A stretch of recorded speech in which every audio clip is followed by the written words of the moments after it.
Welcome to selfdiscoverywisdom.com, formerly known as Self-Discovery Media. On these podcasts, you're going to hear people who speak from the heart. They've taken the journey in life. Many things have happened to them, but they've changed it to happening for them. And in their strength, their courage, they've discovered their abilities and their wisdom, and they are now sharing it here with you. Do enjoy each show. We bring it to you with love and knowing that it's going to help you on your journey of life. Good morning, good afternoon, and good evening, everybody. Welcome back to another edition of Sarah's View of Life right here on selfdiscoverywisdom.com. I'm your host, Sarah Troy. This week, I'm going to be talking about our youth.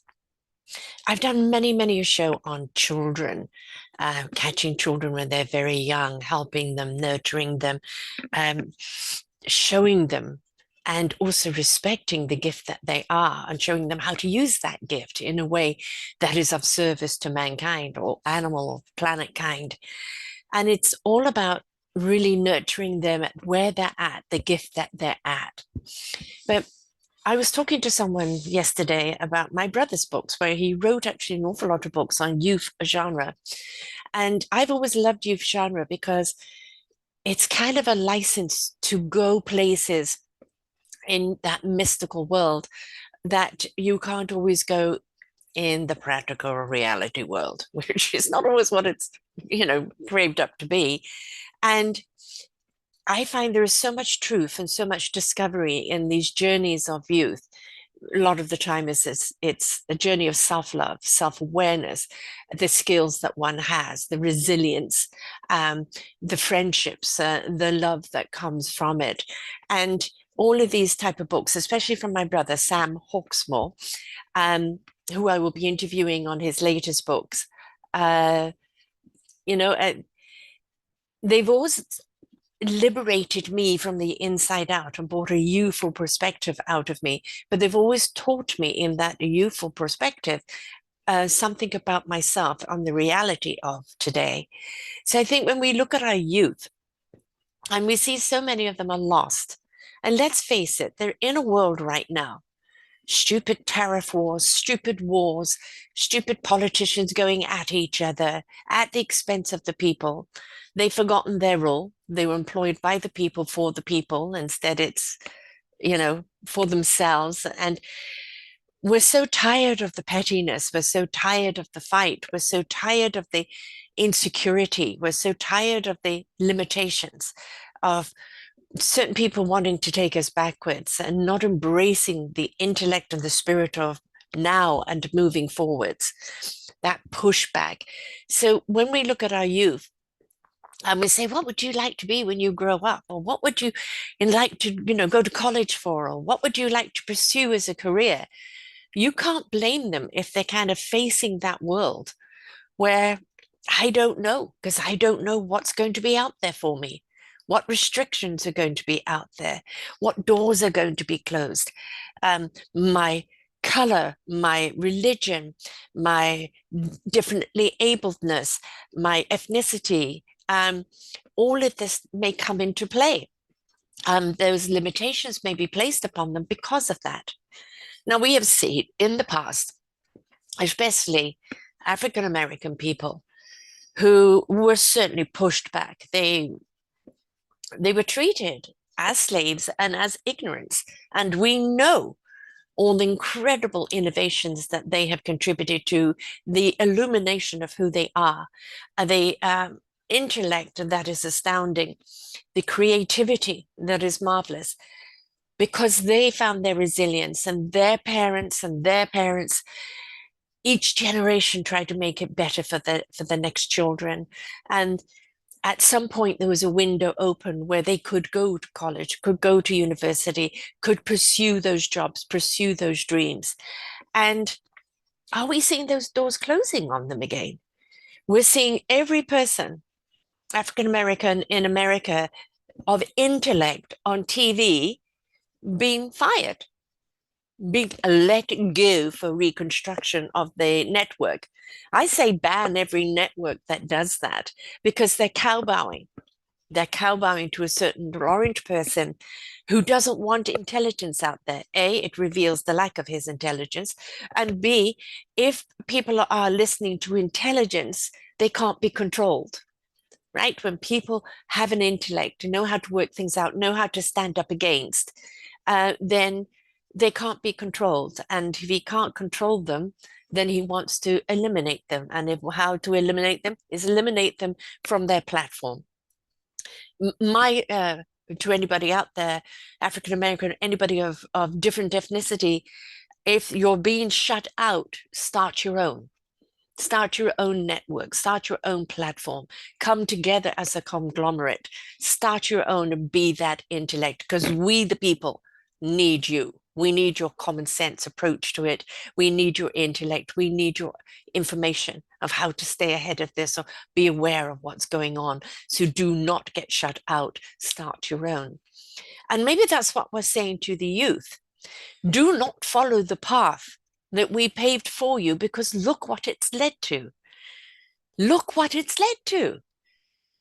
Such disarray going on in the world right now. So many old farts deciding to take things going back into history rather than embracing the now and the gift of the now and moving people forward. It's for the youth out there. Don't follow a path, create one. Create a path along with your peers that think like you, that feel like you. Look to the people that you admire, that are your mentors, that are your beacon, your illumination. Reach out to them and say, how can I be a part of that collective? How can I stand out? How can I set up something that I am in control of, that somebody isn't in control of me? Now, we know anybody can start a TV station these days. And yes, it will be online, it will probably be charged, but people will pay for it if they've got access to current information, to stay current, to know how to react, to know how to be resilient. Which tidal wave are we going to have to hold on for now? And where can we actually get out there and swim? And we need those people out there, and we need the youth to know they can be those people. They can be it. Whatever pushback is happening on you, no matter sexism, financialism, ethnicity, disability, whatever's pushed back against you, there are people that are behind you pushing you forward. They're always the people that want to see you achieve and succeed. So I think we need to talk to our youth about, please don't follow the path that we did. Look where it's got us. Create a path that you feel will be the solution, that you will unite people. You will find the solutions to this problem of the forever petty fighting, and show us how we can come together and create something that brings the world together in creativity, in possibilities, in unison, so that we can evolve to that higher plane of intelligence. So when we're looking at our children, and I've got grandchildren, one's about to turn 4 next month, one will turn 2. My daughter's got another one on the way. And I look at them and I think, I apologize for the future that we're giving you. But on the other hand, showing you how messed up this is right now, and teaching you that there are people out there that can guide you with the right intellect, with the right spirit, with the right intention, that don't sheepishly follow the bad shepherd, right? Sheep, unite and lead yourselves, because that's where we're at in our current situation. That's where we are at, where we, whom do we follow? I know that many people get into politics with an intention to change things, and then they realize they're swimming in the sewage, and just to survive, they make choices they wish they hadn't made. And okay, I understand that, but it's how do you get out of that sewage, and how do you serve your people? We know that children learn by an example. So with all these people being shut down, let's find them elsewhere. Let's find their archives of truth. Let's feed that to our children and say, look, this is why they are shutting them down. Listen to the rational, common sense intellect. Listen to the solution and the awareness of what's going on, and form a conversation and a decision in yourself as to what you would do differently. So as we see them trying to silence us, let us find other platforms that they can't silence us from. We have a lot of billionaires out there that are not Republican, that are democratic. And I say to you, use your money to get behind the voices that have been, that they're trying to silence, and put them under one umbrella. You protect that umbrella so these voices can still be found. And parents, let our children follow those voices. Let them listen to those voices, not just on politics, but on finance, on possibilities, on creativities, on solutions, on self-awareness, on self-esteem, on self-care, on trusting their intuition, trusting their gut, listening to their knowingness, and following that path instinctually, educationally, understanding that education through knowingness, which, as you know, for me, is understanding the wisdom, the divine intellect that is given to us and to our soul, that's given to our heart in truth, that's given to our spirit in action, for our mind to find the clarity it needs when it needs to know it. If we teach our children to follow that path, they will know when they're being dished out a whole load of bull, and when something feels right because it's clear. They don't need to justify and verify. They know it's clear, and they know what to do about it. They know whom to listen to. They know from that place of, it's almost like a deep breath. I just know. There's no hate, there's no angst. There is maybe some urgency, but there is a passion behind it. I know what I need to do, and I want to find the people I can do it with, so that our voices can be heard, our solutions can be met, and we can be of service to humankind. The way to support our youth is to give them those books, like my brother's written, which has shown them who the heroes are, shown them the resilience they can have, show them how to get out of a problem by using different intellect, different instinctuals, show them how to recognize the enemy, show them how to recognize an opportunity, show them not to be led by the carrot, to always trust those instincts. Does it feel right? Is it morally and ethically right? No tinsel town being spread there. Ooh, look at that. So much money I can make. What's it going to cost you? To always know what the price is of that, and knowing how to make that choice forward so that they don't pay a high cost. So if we want to prepare our youth for tomorrow, we need to empower them today. We need to show them that there are avenues that they can find the truth, that it cannot be suppressed. However much they take it down from mainstream, it will pop up somewhere else. Podcasts. How many people of great intellect are already doing podcasts? Listen to them. How many people are there to help you face your demons, face your troubles, face your traumas, and to help you find your way forward so that you can rise up in all that you are and be that incredible contributor to life and all in it. There are solutions out there. There are podcasts, there are TED Talks, there are books, there are people speaking, there are meetups. There is so much going on. So every time they've closed the door, do not let our youth think, oh, that's it. It's okay, the door is closed, but there's a window somewhere. Where's the latch? I'm going to go out the window and I'm going to find another door. Because if we don't do that, if we don't seek for that, if we don't help our youth seek for that, we're just going to see this constant spiral. Why are we still talking about Hitler? Hitler was so last century. Why is his hate and his rhetoric still coming up? Why are we looking at people do the Hitler salute that are in power? Why is humanity going backwards with no conscience and no consideration and no compassion? You have to ask yourself that. Don't give in. Don't give up. Look at another avenue that you can take of empowerment with the people that will help you in that empowerment, and don't let your voice be suppressed. Yes, there's a balance. You can't be on the social medias, you can't be following this all the time because you're just going to get mad.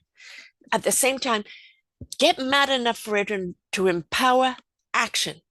What action can you do? It might simply be sharing out the knowledge that's going on, talking to people, friends and family about what you've learned, making sure they're informed, right? It may be stepping up and joining a cause, a revolution. But we're all part of this revolution for this change. We're all part of this. It's the question is, what part do we have to play?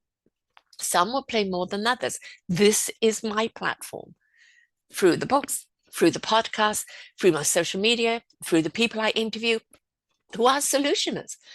Whether it's based in politics, which mostly I don't do, but we do address the suppression, what's going on.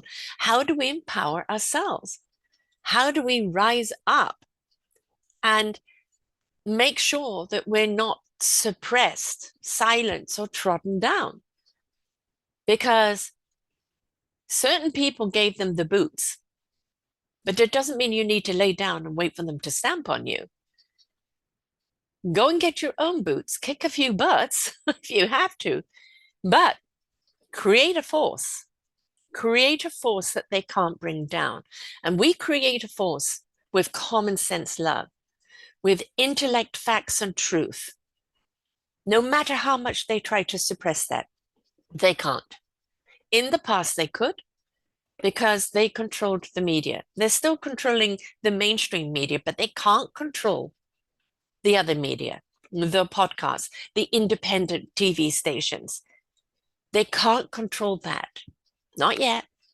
And if we keep and do things right, not ever.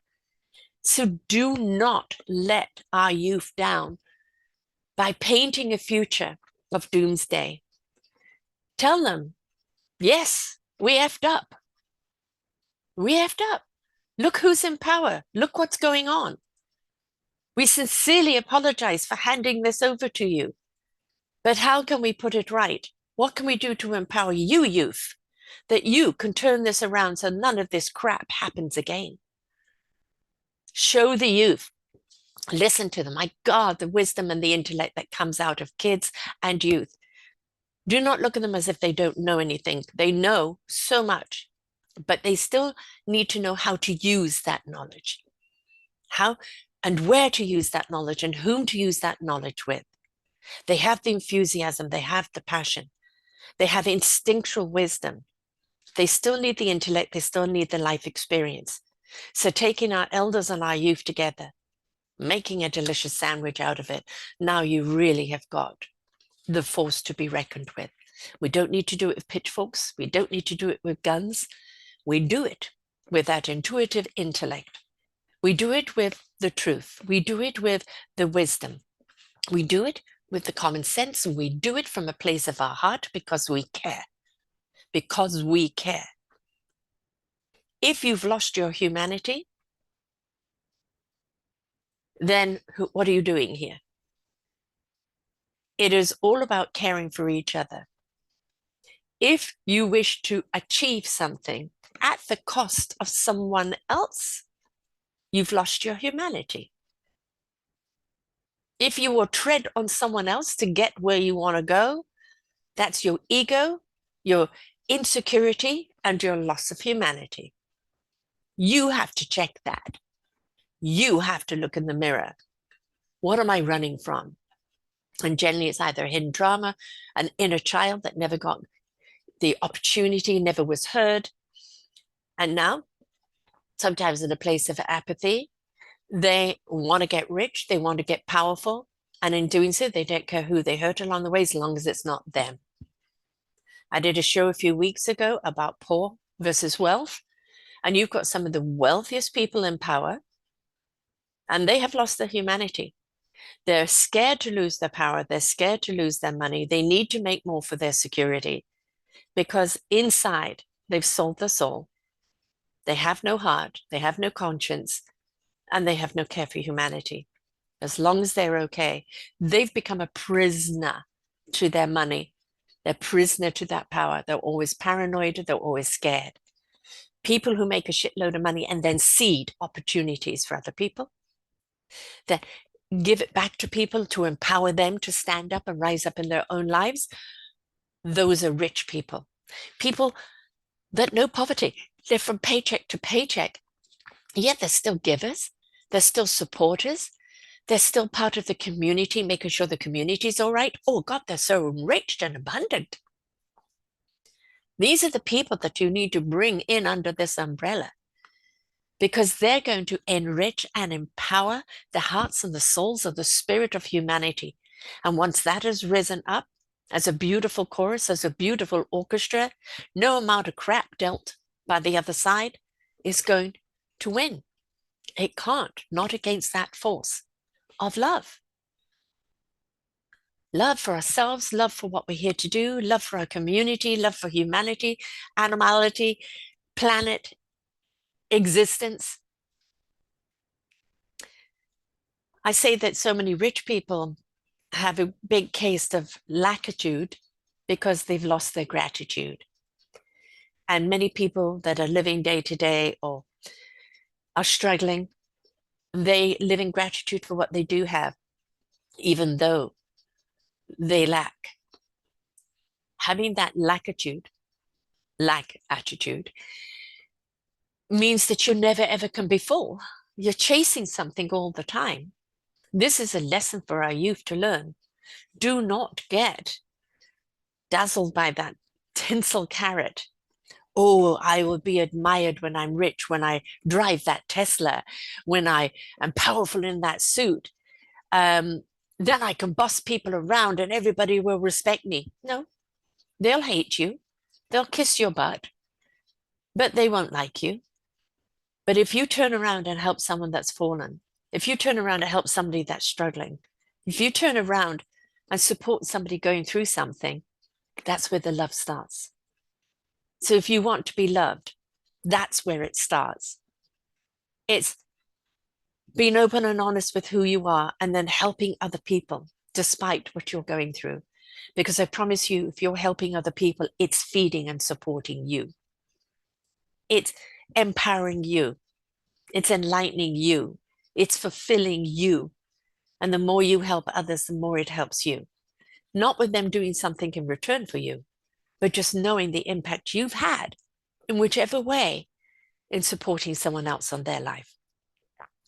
So whatever age your children are or your grandchildren are, please sit down and talk to them about what's going on. Be open and honest.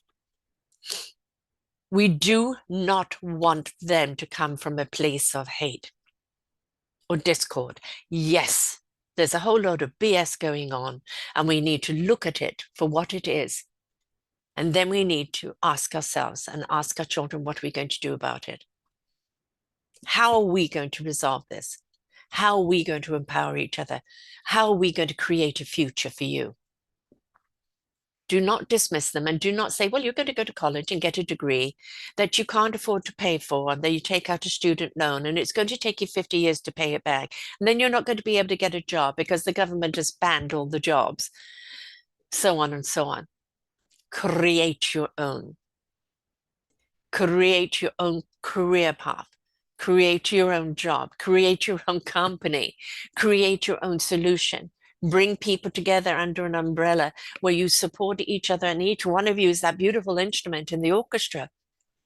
Each one of you has a strength in your instrumentation, and each one of you knows how to come together and play in harmony to transcend and solidify and strengthen and invite. Let's teach our children that. Let's teach them that there is more to be gained from a happy community than there is from hating someone because they're different, or fearing somebody because they're criminalizing differentness. What is going on is atrocious from an atrocious government in America. But it is up to us. It is up to us of what we're going to do about it. So please sit down with your youth. If your children are very young or grandchildren are very young, always teach them that they can. Always teach them kindness and consideration and compassion. Always teach them that they have the power within them. Always teach them that they're loved and they're valued. Always teach them to respect and to listen, and always listen to them and really respond to what it is that they're saying. We empower our children today at whatever age. We will see a more peaceful society tomorrow. But my apologies, youth, for what you are facing right now. And many of us adults with common sense on our shoulders are here to help you in any way pave that future for your future. We'll do it in any way that we can, but we want to do it without weaponizing anything. You know, some people say weaponize love. Oof, that's an oxymoron. What are you talking about? Love and weapon don't go together. We're going to empower love. We're going to ignite love. We're going to vibrate love. We're going to exuberate love. That's where the power is, not weapon. There's far too many weapons out there. We can push back. We can stand tall. We can face everything out there, but we do not have to give in. But we must empower our children. We must empower our youth. We must show them. Don't follow the path we've taken. Take what's good out of it and follow or lead a path, create a path that you feel you can do better. And we'll be there to help you. We'll be there to dig the trenches. We'll be there to be the wind at your back. We'll be there financially to support you. But our children are our answer for tomorrow. Do not bring them up feeling there's no hope for the future. Bring them up knowing that there is something out there for them and that they're part of the creation of it. They can undo this mess. Now, we have to remember, when they step into youth, teens, and young adult, the amount of angst they have in them against society and what it's done, and the protesting and the fight back is going to be big. What we need to show them and to teach them is not taking up arms. Protesting, yes, but never with violence. Never with violence. With fact, with conviction, with passion, with truth. Truth. And collectively, no one must get hurt on this journey. Leave no man behind. This is a collective journey of humanity to change the balderdash that we're facing in the world right now. We don't want another war. We don't want another economic war. Canada and America had a peaceful economic situation going on with exchange of goods. It was working perfectly all right. The person over there in power,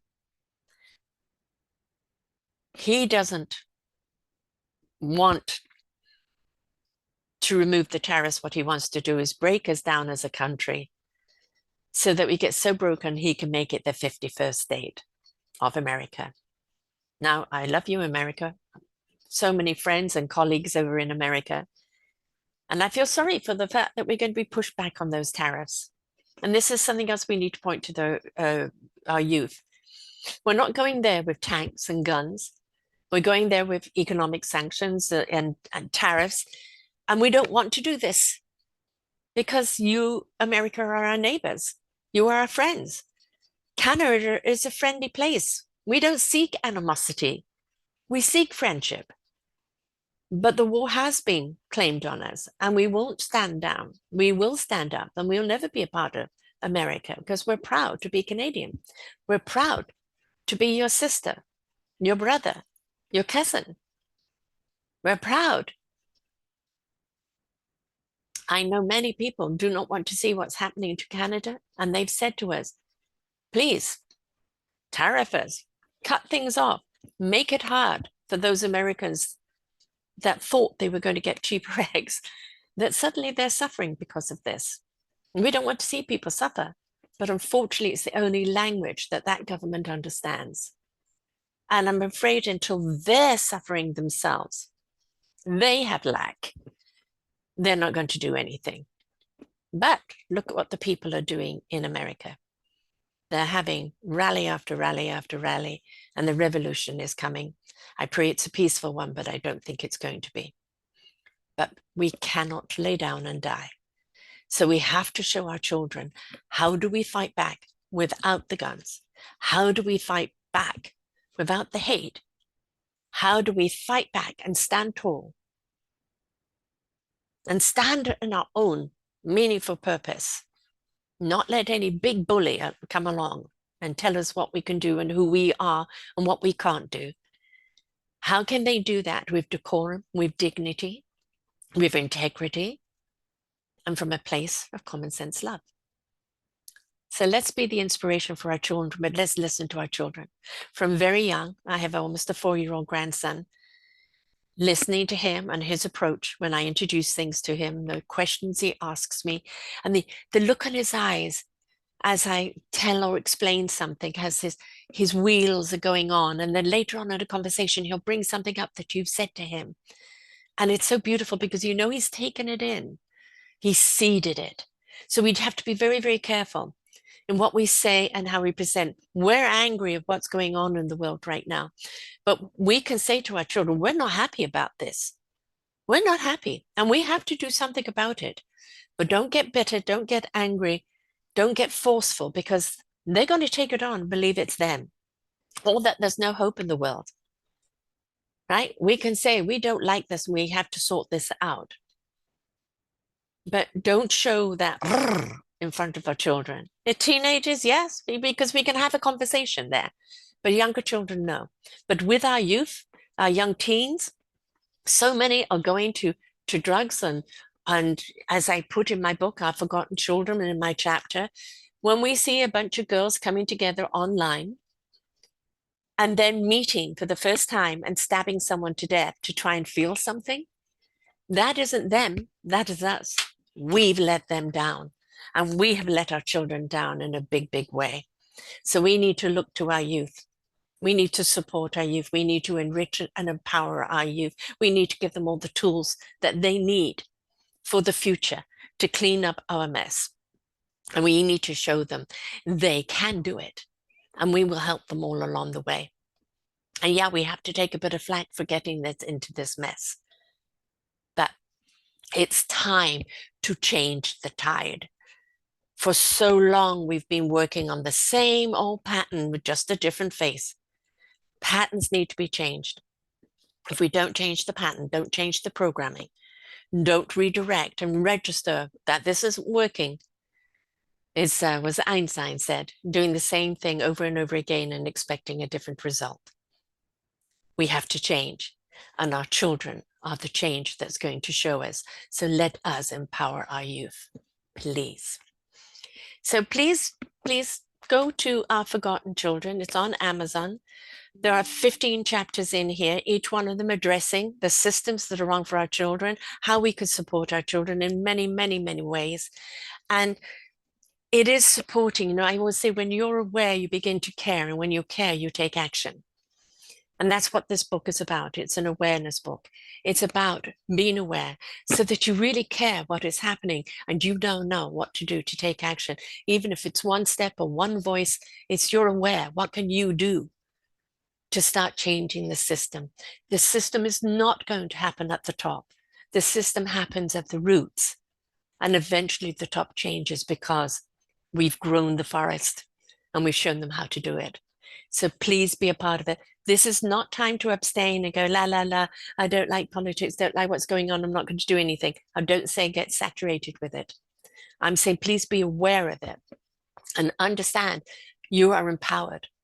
In Canada, we're saying buy everything Canadian, right? It's push back in the ways that you can and support each other. And I have support from my American friends. I know so many of you didn't go down that rabbit hole. So many of you are being victimized now because of it. And I'm here for you in any way I can. I'm here to support you. I'm here to share your stories. I'm here to share how you're getting through it so you can support other people that are facing these trying times. And the more and more we do that, the more and more we empower our youth to say, look, this person went through this. This is what they did. They found their courage, their strength, their abilities, their resilience. And in so they found their calling. And look what they're doing and look who they are today. So let us share those stories with our youth so they know we may be in hard times, but don't give up. Don't give in, because we are the power that we seek. And it's called Empower Men with Common Sense Love. So until next week, folks, I wish you all well. And please look to your youth, start talking. Talk to them right at the young age, 8, 9, 10. You've got the snarly 15, 16-year-old who feels they know it and they hate everything and everyone. It's time for them to really know what's going on before they follow a path of hysteria and then realize they can't get out of it. Include our youth, encourage them to come up with ideas and solutions and empower them the best way we can. And for all the people that are being cut out, find other ways to find them and listen to them. Voices must not be silent. Not common sense voices, not voices of reason, not voices of intellect knowledge, not voices of truth. They must not be silent. And let us find them in any which way that we can. Until next time, folks, bye for now. We hope that you enjoyed the show. There are so many more for you here on selfdiscoverywisdom.com. Just go to the podcast tab at the top there and you will see all the many genres and all 3,000 shows ready for your listening. We are here to serve you, to help you on your journey of life, and we know that through inspiration it begets invitation. We are supported by you, the listeners, and those that we interview. Anything that you can spare us in donation would be greatly accepted, and we do hope that you enjoy the next show.